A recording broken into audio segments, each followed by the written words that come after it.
내게 드러내 보이셨나이다. 할렐루야.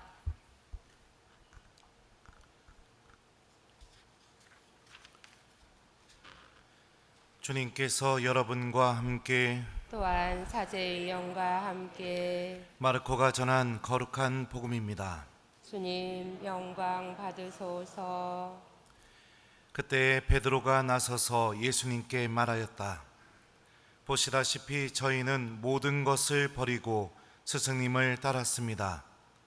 예수님께서 말씀하셨다. 내가 진실로 너희에게 말한다. 누구든지 나 때문에 또 복음 때문에 집이나 형제나 자매, 어머니나 아버지, 자녀나 토지를 버린 사람은 현세에서 박해도 받겠지만 집과 형제와 자매와 어머니와 자녀와 토지를 100배나 받을 것이고 내세에서는 영원한 생명을 받을 것이다. 그런데 첫째가 꼴찌되고 꼴찌가 첫째 되는 이들이 많을 것이다. 주님의 말씀입니다. 그리스도님 찬미합니다.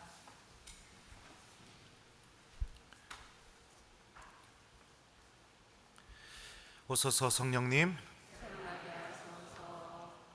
보시다시피 저희는 모든 것을 버리고 스승님을 따랐습니다. 안녕하세요. 아직도 이 새로운 마이크에 적응이 잘 안 됩니다. 잘 들립니까? 네, 그래요. 지난번에 좀 멀리서 했었는데 이렇게 하면 안 들리죠. 네, 이게 낫죠. 네, 그래요. 이게 강론 들으시다가 잘 안 들리시면 손을 이렇게 좀 들어주세요. 그럼 제가 앞으로 이렇게 당기도록 하겠습니다. 오늘 독서와 복음 말씀을 우리가 잘 이해할 수 있는 예수님의 말씀이 있습니다. 오늘 제1독서의 말씀은 여러분들 봉헌에 대한 이야기입니다. 그죠? 봉헌에 대한 이야기. 그리고 오늘 복음 말씀도 복음 본문 앞부분에 어떤 일이 있었냐면 부자 청년이 예수님께 와서 제가 영원한 생명을 얻으려면 무엇을 해야 합니까? 하니까 예수님이 계명을 지켜라. 그러니까 다 지켰습니다. 그러면 너에게 부족한 것이 하나가 있다. 가서 가진 것을 다 팔아서 가난한 이들에게 나누어 주고 나를 따라라. 그 부분입니다. 오늘 그래서 부자 청년이 울상이 돼서 예수님을 떠나가 버리게 되자 베드로가 이제 딱 얘기한 거예요. 보시다시피 저희는 모든 것을 버리고 스승님을 따랐습니다 하면서 이렇게 이어지는 부분입니다. 그러니까 오늘 복음의 포인트도 봉헌에 대한 이야기라고 볼 수 있죠. 독서와 복음의 말씀을 우리가 잘 이해할 수 있는 예수님 말씀을 제가 좀 들려드리겠습니다. 재물을 땅에 쌓아두지 마라. 땅에서는 좀이 먹거나 녹이 슬어 못 쓰게 되며 도둑이 뚫고 들어와 훔쳐간다. 그러므로 재물을 하늘에 쌓아두어라. 거기서는 좀 먹거나 녹 슬어 못 쓰게 되는 일도 없고 도둑이 훔쳐가지도 못한다. 너희 재물이 있는 곳에 너희의 마음이 있다. 예수님의 이 말씀을 들어보면 우리가 왜 하느님께 봉헌해야 되고 내가 왜 갖고 있는 것을 이웃들과 나눠야 되는가? 재물이 있는 곳에 너희 마음도 있다라는 이 말씀이 좀 설명을 잘 해주는 것 같아요. 저도 돈 좀 생겨보니까요. 그리고 한 달에 한 번씩 유튜브 수익금이 들어와서 그때마다 항상 이 유혹을 겪습니다. 조금만 땡기고선 후원을 할까? 막 이런 생각이 들어요. 아니면 반만 할까? 어머, 이번 달에는 수익금이 많이 들어왔네? 그러면은 지난달에 했던 만큼만 하고 나머지는 내가 쓸까? 막 이런 마음이 듭니다. 사람이라서 그런지 모르겠지만 또 제가 아직 수련이 부족해서 그런지 모르겠지만 항상 매달 그런 유혹을 겪어요. 그래서 유튜브를 그만하고 싶은 마음이 진짜 마음이 듭니다. 제 스스로 유혹을 겪고 있으니까요. 항상 그런 생각이 듭니다. 그러다가 그거를 딱 보내는 순간 그 계좌번호 누르고요. 후원하는 그 단체들 있잖아요. 계좌번호 눌러놓고 금액까지 누른 다음에 보내기 누르기 직전까지 무슨 생각이 드느냐? 내가 좀 쓸까? 계속 그 생각이 들어요. 제가 영성 생활이 부족해서 그런지 모르지만 그러다가 그 버튼을 딱 누르는 순간 어떻게 되느냐? 마음이 편안해집니다. 그리고 하느님께 감사드립니다. 제가 그럼에도 불구하고 이번 달에도 누군가를 위해서 후원을 할 수 있게 됐다는 것에 대해서 주님께 참 감사드리게 되고, 그 누른 순간부터는 그 돈에 대한 유혹이 이제 싹 사라져 버리게 돼요. 이 예수님의 말씀이 참 맞는 것 같습니다. 돈이 있는 곳에 내 마음이 있습니다. 그러니까 일독서에서도 보면은 여러분들 이렇게 얘기하잖아요. 기꺼운 마음으로 주님께 영광을 드리고 내 손의 첫 열매를 바치는데 인색하지 마라. 제물을 바칠 때에는 언제나 즐거운 얼굴을 하고 11조를 기쁘게 봉헌하여라. 하느님께 무엇인가를 봉헌하라는 그런 의미가 무슨 의미냐면 내 마음을 하느님께 두라는 그런 의미죠. 내가 계속해서 하느님 나라를 향하는 마음을 가질 수 있도록. 신앙생활 진짜 열심히 하는 방법 제가 알려드릴까요? 진짜 열심히 할 수 있는 방법. 성령도 체험하고, 뭐 이게 저도 아직 안 해봐서 모르겠지만, 또 이렇게 얘기하면 또 신부님이 너무 세속적이다 생각할 수 있을지 모르겠지만, 예수님 말씀대로 여러분들이 갖고 있는 거 다 하느님께 봉헌하면 됩니다. 그러면 내가 이제는 믿을 구석이 하느님밖에 없어져요. 그러면은 기도할 수 있게 되게 되고, 더 열심히 더 열렬히 하느님을 사랑할 수밖에 없게 됩니다. 왜 그러느냐? 여러분들 자녀들한테 다 주잖아요.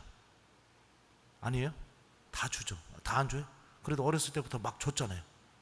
그러면은 수많은 이웃 중에 첫 번째로 계속해서 내 마음이 쏠리는 사람이 누굴까요? 제가 얘기해 줄게요. 1번 내 자녀, 2번 남편, 3번 구역장, 4번 반장, 5번 본당 신부님. 자, 몇 번입니까?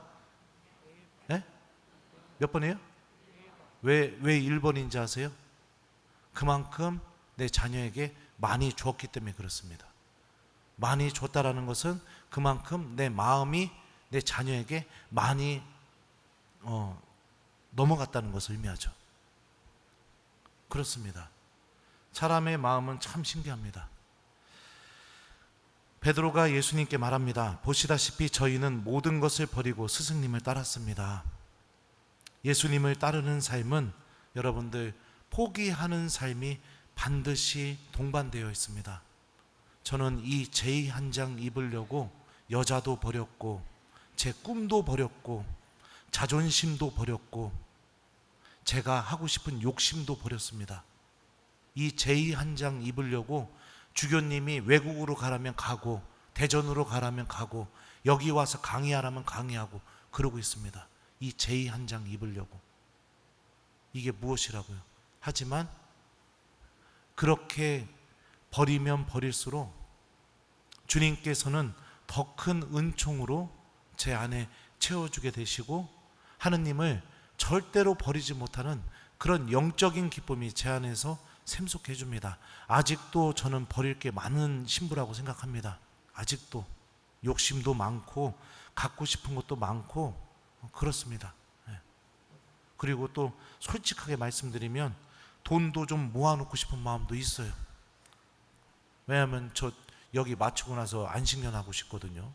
그래서 알아봤더니 그거 하려면 그 선배들이 그러더라고요. 야, 너 돈 없으면 그지 돼. 뭐 그지 될 수 있겠죠. 하여튼 그렇습니다.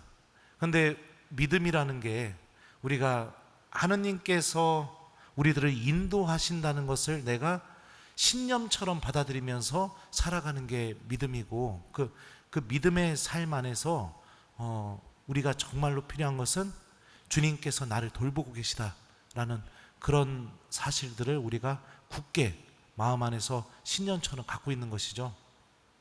이스라엘 사람들도 이집트에서 탈출하고 광야로 나올 때 뭐 아무 준비도 없었습니다. 하지만 주님께서 여러분들 보시면은 만나와 메추라기로 먹여주시고 구름 기둥과 불 기둥으로 인도해주고 계시고 당신 말씀에 믿음을 두게 되면 불가능해 보이는 상황 속에서도 정말로 생명을 얻고 하느님의 은총을 체험할 수 있다는 것을 명확히 알려주셨죠. 근데 사람이 너무나 신기한 게 무엇이냐? 무엇인가를 소유하기 시작하게 되면은요, 성경이 증언하는 이 하느님의 모습에 대한 믿음이 사라지기 시작하게 됩니다. 소유하는 게 많아지면 많아질수록 하느님 말씀이 증언하고 있는 이 신비에 대해서 무뎌지기 시작하게 됩니다. 그게 참 신기하더라고요. 제가 삶을 살아보니까 그렇더라고요. 갖고 있는 게 많이 있으면 있을수록 하느님께서 나를 그렇게 인도하고 계시다는 사실에 무뎌지게 됩니다. 그리고 내가 소유한 것으로 내가 기쁨을 얻으려고 하고 내가 소유한 것으로 해결할 수 있다고 그렇게 생각하면서 살아가게 되는 것이죠. 포기하지 않고 모든 것을 다 들고 예수님께 따라갈 수 없습니다. 여러분들, 이거는 신앙의 영역만이 아닙니다. 여러분들이 삶을 살아오면서도 분명히 다 겪었습니다. 지금 살아가고 있는 이 모습은 수천 번, 수만 번의 포기를 통해서 여러분들이 가장 값지고 가장 좋다라고 선택한 삶의 결과입니다. 여러분들, 그죠? 내 부인부터 시작해서 내 남편부터 시작해서 수많은 남자들 다 포기하고 이 남자 골랐잖아요. 그거 후회하고 있나요? 농담입니다. 그렇습니다. 지금 내가 살아가고 있는 모습은 내가 판단했을 때 가장 좋은 선택이라는 것을 붙잡고 나머지를 다 포기한 결과입니다. 믿음의 길도 똑같습니다.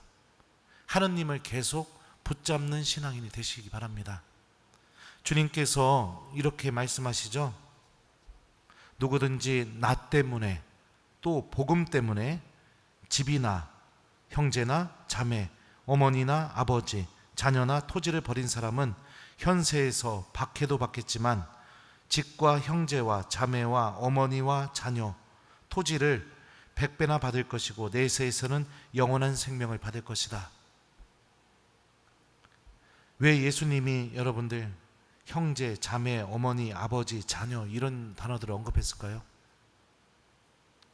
그 끊어놓을 수 없는 관계보다도 더 우선되는 게 하느님과의 관계라는 것을 말씀하고 싶어서 이런 단어들을 언급을 하셨었겠죠. 그 어떤 것도 우선될 수 없습니다. 하느님을 먼저 여러분들 선택하십시오. 많은 신앙인들이 이 삶을 살아가지 않고 있습니다.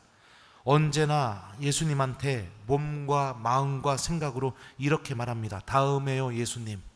다음에요. 이번에 시험 보고 나서요. 이거 놀러 가고 난 다음에요. 이 일 하고 난 다음에요. 다음에요, 예수님. 그러면서 항상 예수님을 버리는 데 익숙합니다. 예수님께 인색한 마음을 갖는데 아주 익숙합니다. 영원한 생명을 주시는 주님이라고 입으로는 고백하고 있지만 그 영원한 생명을 얻기 위해서는 손가락 하나 꿈쩍도 하지 않는 신앙인들이 너무 많습니다. 그러면서 자기 돈 얼마만큼 손해가 보게 되면은 아주 열정적으로 화를 내면서 분노합니다. 참 안타까운 모습이죠. 구원에 있어서도 우리들의 영원한 생명에 있어서도 그런 모습을 좀 가졌으면 좋겠습니다. 내가 잘못했을 때, 내가 죄로 떨어지게 되었을 때 분노하는 신앙인이 있습니까? 주님께 다시 돌아가려고 그렇게 막 어떻게 해서든지 노력하는 그런 모습이 내 안에 있습니까?